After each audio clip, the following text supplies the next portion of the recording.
ધોરણ 6 વિષય સંસ્કૃતનું પાઠ્યપુસ્તક દરેકે પાના નંબર 21 કાઢો, જેમાં આજે આપણે છઠ્ઠું પ્રકરણ ભવતું ભારતમ, ભારત દેશ થાઓ. ભવતું એટલે થાઓ અને ભારતમ એટલે કે ભારત દેશ. બરાબર.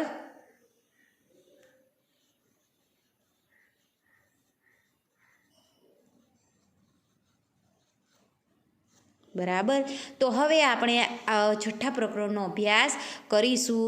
તો જેની અંદર ભારત માતાનું અભિવાદન કરતું સુંદર આ એક ગીત છે. બરાબર. તો આ ગીતમાં ભારત માતાને વધુને વધુ ઉન્નત બને તેવી કામના વ્યક્ત કરવામાં આવી છે. ભારત દેશ વધારે આગળ વધે અને ભારત માતાનું અભિવાદન કરવામાં આવેલું છે. અને આ કાવ્ય દ્વારા ભારતને ઉન્નત કરવાનું, આગળ વધવાનું, પ્રગતિ કરવાનું આપણને કહેવામાં આવેલું છે.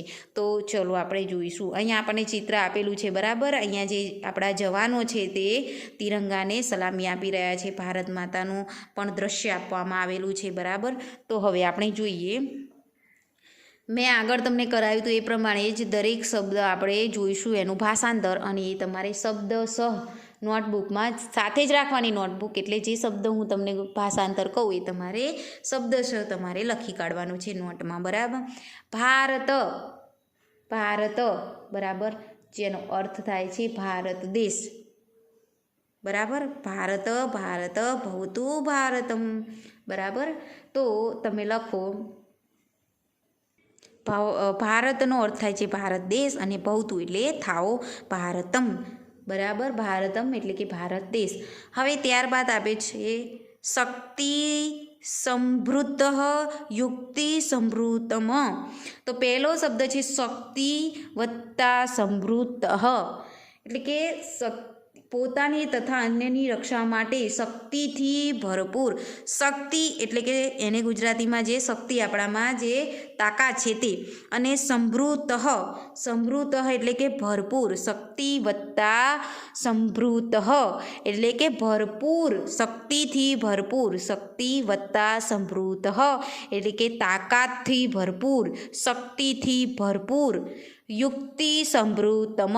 અહીંયા પણ યુક્તિ એટલે કે યુક્તિ આપણે છે બુદ્ધિ, શક્તિ તથા કૌશલ્યથી જે આપણે કહીએ છીએ ને કે આઈડિયા, હિન્દીમાં અંગ્રેજીમાં કહે છે ને યુક્તિ, આપણી બુદ્ધિ શક્તિથી જે વિચારવાની તાકાત છે, આપણી બુદ્ધિ છે, કૌશલ્ય છે, તેને શું કહેવાય? યુક્તિ એટલે કે બુદ્ધિ. બરાબર. યુક્તિની સામે લખો બુદ્ધિ વત્તા સમૃદ્ધમ એટલે કે ભરપૂર.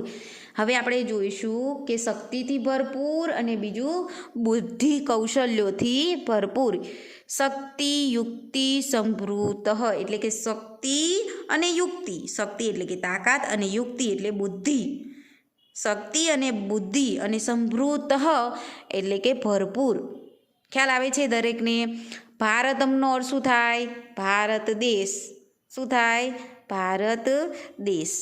હવે શક્તિ એટલે કે તાકાત, સમૃદ્ધ, સમૃદ્ધ અહીંયા બે વખત સમૃદ્ધ, સમૃદ્ધ એટલે કે ભરપૂર. અહીંયા પણ આપેલો છે સમૃદ્ધ એટલે કે ભરપૂર.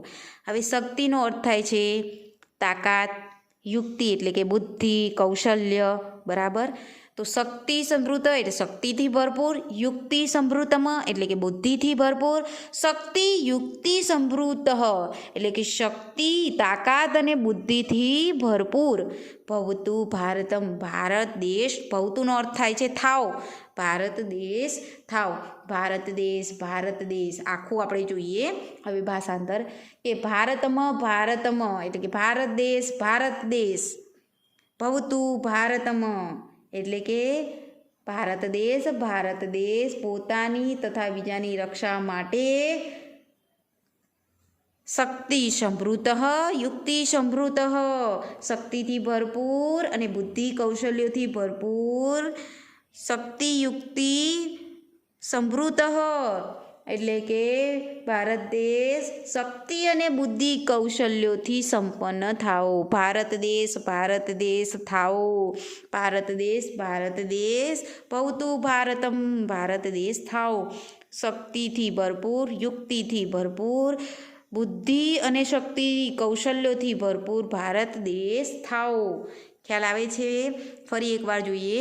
ભારતમાં શક્તિ સમૃદ્ધમાં ભારત દેશ શક્તિથી ભરપૂર ભારતમ, યુક્તિથી ભરપૂર યુક્તિ સમૃદ્ધમ એટલે કે ભારત દેશ બુદ્ધિ કૌશલ્યોથી ભરપૂર ભારતમ, શક્તિ યુક્તિ સમૃદ્ધમ શક્તિ અને બુદ્ધિથી ભરપૂર ભવતું એટલે કે થાવ.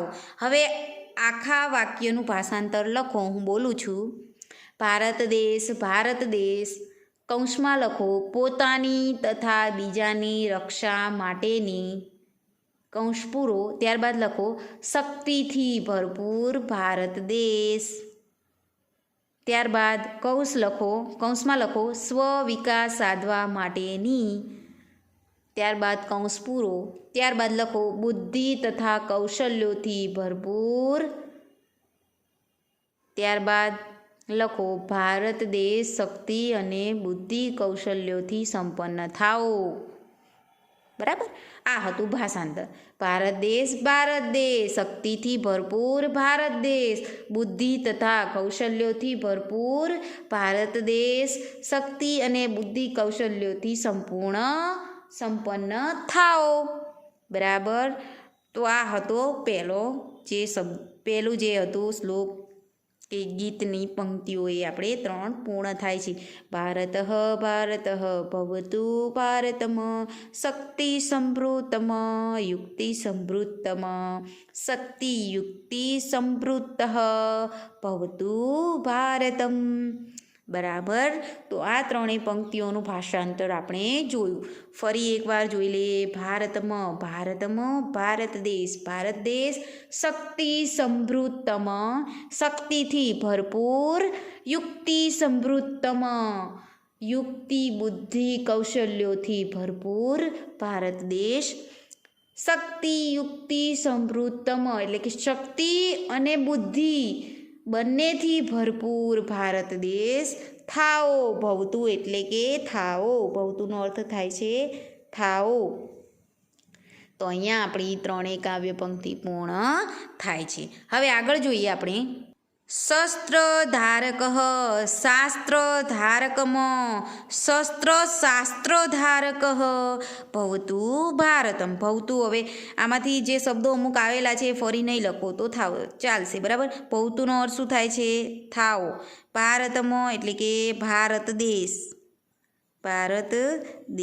હવે બાકીના શબ્દો રહ્યા શસ્ત્રધારક. બરાબર. તો એને આપણે અલગ કરીશું. શસ્ત્રધારક લખો. તમારે શબ્દ લખવાનો છે શસ્ત્રધારકમ, અહીંયા શસ્ત્રધારકમ, જેનો અર્થ લખો સામે ગુજરાતીમાં શસ્ત્રો અને અસ્ત્રોને ધારણ કરનારો.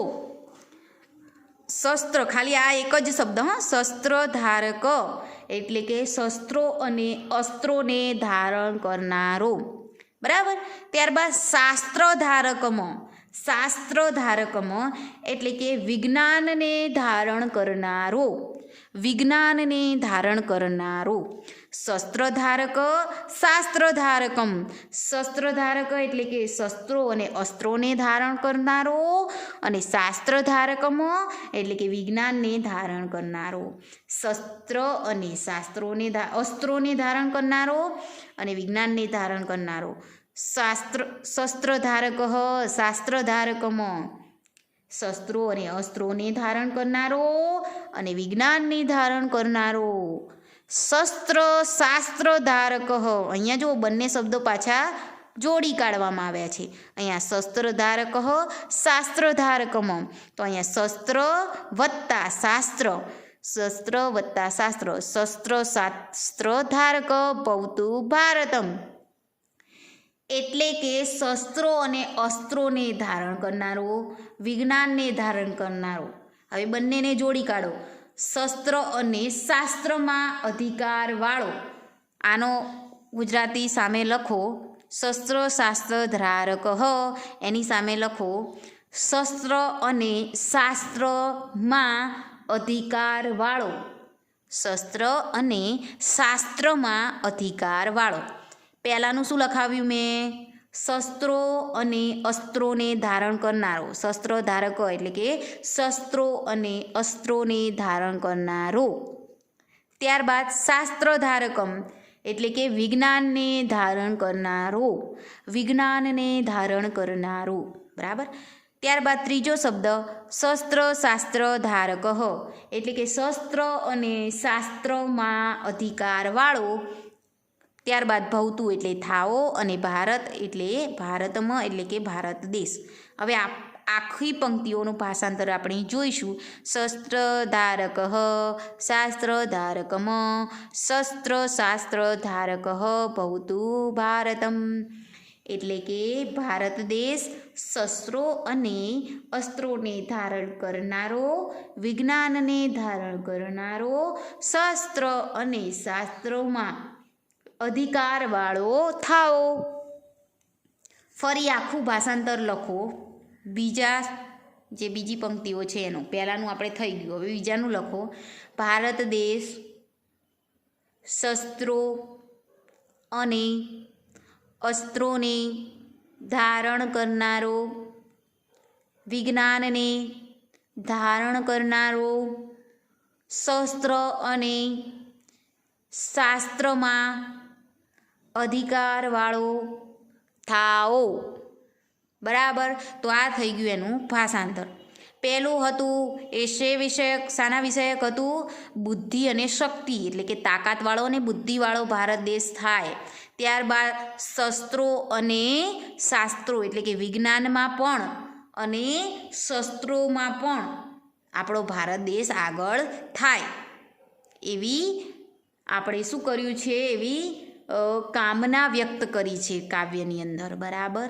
તો આ આપણે આજે 2 શ્લોકો જોયા. ઘરે તેનો અભ્યાસ કરવો અને જે ભાષાંતર લખ્યું છે એ વારંવાર વાંચવું અને જે શબ્દો આપણે કરાયા એ પણ તમારે વારંવાર તેનું વાંચન કરજો. બરાબર.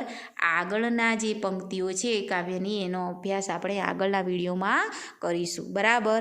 આભાર. અસ્તુ. આગળના વિડીયો અચૂક જોવા દરેકે, તો જ તમને ખ્યાલ આવશે, નહીં તો ખ્યાલ આવશે નહીં. બરાબર. અસ્તુ.